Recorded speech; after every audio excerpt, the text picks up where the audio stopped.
ప్రతి సినిమాలో హీరో ఉంటాడు, విలన్ కూడా ఉంటాడు. అలాగే మన భూమి మీద ఒక సినిమా నడుస్తుంది. ఆ సినిమాలో హీరో, ప్రకృతి మరియు విలన్ ఎవరో తెలుసా? మనుషుల తప్పిదాలు. ప్రకృతి మనకు జీవాన్ని ఇచ్చింది, నేలను, నీరును, గాలిని అన్నిటినీ ఇచ్చింది. కానీ అదే ప్రకృతి ఇప్పుడు మనకు సహాయం చేయమని వినిపిస్తుంది. గాలి జీవనానికి ఆధారం. మిత్రులారా, మనిషి గాలి లేకుండా 5 నిమిషాలు కూడా బ్రతకలేడు. మనం గాలిని కలుషితం చేస్తున్నాము. వాహనాలు ఎక్కువగా ఉపయోగించి పరిశ్రమల వాయువులను ఎక్కువగా విడుదల చేసి మనం గాలిని నాశనం చేస్తున్నాము.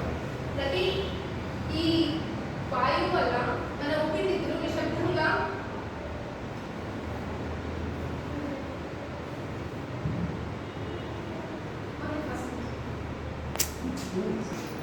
WHO ప్రకారం ప్రతి సంవత్సరం 70 లక్షల మందికి పైగా వాయు కాలుష్యం వల్ల మరణిస్తున్నారు.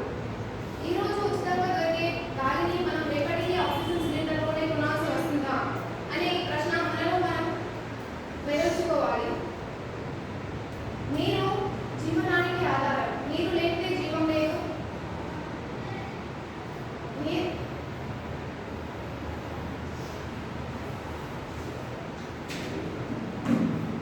లేకపోతే జీవం లేదు. మనం చెరువులు, సరస్సులు, నదులలో ప్లాస్టిక్ రసాయనాలను అన్నిటినీ విడుదల చేసి మనం ఆ నీటిని వృధా చేస్తున్నాం. ఈరోజు ప్రకృతిలో ఉచితంగా దొరికే నీటిని మనం రేపటికి వాటర్ బాటిల్స్లో కొనాల్సి వస్తుంది. ఆల్రెడీ మనం నీటిని వాటర్ బాటిల్స్లో కొనుగోలు చేస్తున్నాం. మనమే నీటిని కలుషితం చేసి మనం ఆ నీటిని కొనాల్సిన పరిస్థితి వచ్చింది. మట్టి ఆహారానికి, మనిషికి జీవనాధారం.